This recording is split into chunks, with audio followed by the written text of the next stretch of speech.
When I was just 10 years old, my dad decided that we would move to a new town. It was a big change for me, and I didn't know anyone in the area. However, my dad was friends with a family in the neighborhood, a single mom with 3 kids. I was relieved to know that there was someone familiar around, even though we hadn't met yet. One day, I finally had the chance to meet the family my dad was friends with. They had a daughter a couple of years older than me, around 12 years old. From the moment we met, we hit it off, and over the next few years, we got to know each other quite well. We weren't inseparable, but we had a lot of shared interests and ended up having the same group of friends. One fateful night, my friend Rob was hanging out with my friend and her younger brother. They were at their house, alone, as my friend's mom was at work. Unbeknownst to them, their mother had been providing assistance to a lady who had recently been released from a mental institution. This lady happened to be the sister of the woman my friend's mom was helping. As they were enjoying their time together, there was a sudden knock on the door. My friend assumed it was their mom, as she had a distinctive way of knocking when she came home. Without a second thought, he opened the door, only to be met by the sister of the woman his mom was assisting. This woman had figured out the family's address and her mom's working schedule through conversations with her sister. Rob, realizing that he shouldn't be there, immediately fled through the window and ran to his house down the road, trying to avoid any potential trouble. Little did he know the horror that was about to unfold inside that house. What happened next is shrouded in mystery, and I'm grateful that I don't know all the gruesome details. My friend's younger brother managed to escape to the neighbor's house and called the police, desperately seeking help for his sister and friend. Tragically, the lady went on to commit a heinous act, brutally murdering my friend just a week before Christmas. She decapitated her and left her lifeless body naked in a bathtub, a scene too ghastly to comprehend. To make matters even more disturbing, she hid the severed head, leading the authorities on a chilling search throughout the house until they finally found it. The entire community was shocked and heartbroken by the unimaginable tragedy that had befallen a young girl with her whole life ahead of her. The funeral was a somber affair, but I was forbidden to attend due to the gruesome nature of her passing. In the aftermath of this terrible event, the neighborhood tightened its security measures, and parents became even more protective of their children. The incident left a lasting scar on everyone's hearts, and it served as a constant reminder of the darkness that could lurk even in the seemingly safe corners of our lives. As the years went by, the memory of my friend remained alive in our hearts, and we vowed never to forget her. Her untimely and tragic end taught us the value of life, friendship, and the need to cherish every moment with our loved ones. The pain of her loss would never truly fade, but her memory would continue to inspire us to live our lives to the fullest and to keep those we care about close to our hearts.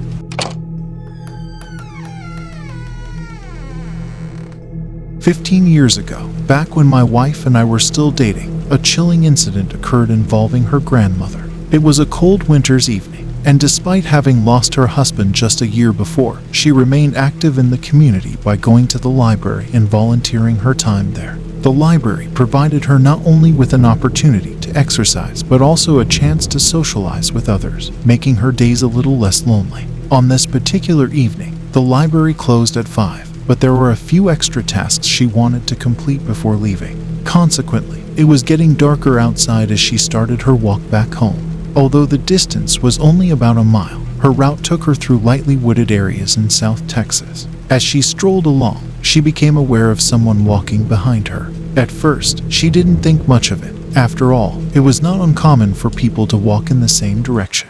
However, as the stranger continued to follow her, a sense of unease began to creep over her. Something about his demeanor seemed vaguely sinister, and her instincts told her to be cautious. As they continued, the man drew closer and closer until he was right behind her. She felt his presence and knew that she had to be careful. Her advancing age prevented her from walking quickly, but she decided not to take the offer of a ride from another volunteer early because she wanted to stay in shape. Now, with her house just half a mile away, she was determined to make it home safely. She knew that she would feel safer once she reached the driveway, where it would appear as if someone were home. She continued walking, trying to remain composed despite the fear building within her. As she got nearer to her home, the man's proximity increased, and she could sense his breath on her neck. Her heart raced, and she knew she had to act. With just 150 yards left, she took a deep breath and made up her mind. Suddenly, a strong hand gripped her shoulder, and a voice behind her demanded her purse. Fear surged through her, but she didn't panic. Instead, her instincts kicked in, and she knew she had to protect herself. Without hesitation, she took one big step forward, turned around, and drew the .38 revolver she kept in her purse. In a split second, she fired a single shot, hitting the man in the neck. He crumpled to the ground, gravely wounded. Emergency services were called, and the assailant was taken to the hospital.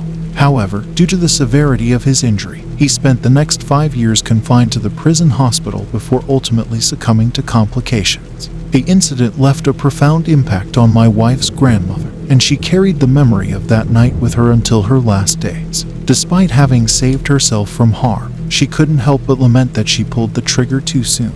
The weight of having taken a life weighed heavily on her, even though it was an act of self-defense. Her bravery, however, inspired many within the community. News of her quick thinking and courage spread, and she became a symbol of strength and resilience. People began organizing self-defense and safety workshops, ensuring that others in the community would be prepared to protect themselves if ever faced with a dangerous situation. As the years passed, my wife's grandmother's memory lived on, and her story was recounted to younger generations as a cautionary tale and a reminder that one should never underestimate the strength and determination of those who might appear vulnerable. When she passed away, her legacy as a survivor and a fighter remained, and her story continued to inspire others to be vigilant and proactive in their own safety. Her act of bravery became a symbol of empowerment, reminding us all that even in the face of darkness, courage can prevail. And though she may be gone, her spirit lives on as a beacon of strength and hope for those who knew her story.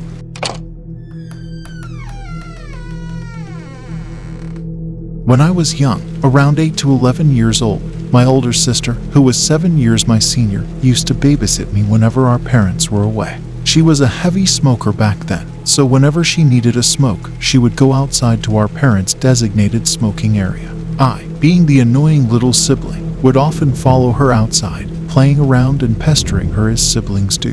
One day, however, while we were outside, my sister noticed a peculiar car at the end of our driveway. It was a white SUV with heavily tinted windows, making it impossible to see who was inside from the side. The car just sat there, unmoving, until my sister eventually went back inside the house. At that point, it would drive to the end of the road and park in the church parking lot, seemingly waiting for her to come out for another smoke. This strange behavior continued for days, and while my sister initially ignored it, the situation soon escalated. The following day, while our parents were out again, the same SUV returned and lingered at the end of the driveway, its occupant watching my sister closely. She became increasingly uncomfortable and told our father, who happened to be a sheriff deputy at the time. He promptly called the police and informed them of the suspicious vehicle that had been lurking around our home. However, when the police arrived, the SUV was nowhere to be seen. Months passed, and the unsettling presence of the SUV vanished, giving us a false sense of relief. But then, nearly 9 months later, and about 4 months since the last sighting, the SUV reappeared. It seemed like this mysterious driver had become fixated on my sister, making her understandably anxious and frightened. Despite her fear, she decided to confront the situation head-on. One day, when we were home alone again, my sister went outside for her usual smoke. The SUV, as expected, returned to loiter at the end of our driveway. This time, she had had enough and decided to approach the vehicle. However, when she reached the middle of the driveway, an overwhelming feeling of terror washed over her. It was as if an invisible force warned her that going any further would be deadly. Paralyzed by fear, she turned around and hurried back inside. As fate would have it, on another day when our family car was in the shop, we were all home and my parents were present. My sister went outside for a smoke, and the SUV made its sinister appearance again. This time, she had had enough. She urgently told me to run inside and inform our father. Without hesitation, my father grabbed his gun and walked briskly down the driveway, holding the weapon down, not aiming directly at the SUV but prepared for any eventuality. As he approached the vehicle, the SUV sped off, peeling out onto a nearby large highway, disappearing from sight. My father, being a seasoned cop, took note of the year, model, and any distinguishing features of the vehicle. But what sent chills down our spines was the discovery that the license plate had been meticulously covered in duct tape, making it unidentifiable. We never saw the SUV again, but the fear and unease it had instilled in our family never truly subsided. The memory of those haunting days lingered, and we remained vigilant about our safety. The mystery of the SUV's intentions was never solved, leaving us to wonder what could have happened if my sister had not listened to her gut instinct and turned back that day. The incident forever changed our perspective on safety, making us more aware of the potential dangers that could be lurking in the shadows. We became more cautious and attentive, never taking our security for granted. Though the SUV vanished from our lives, its eerie presence continued to echo in our minds, a constant reminder that danger could strike unexpectedly and that intuition and caution should always be heeded.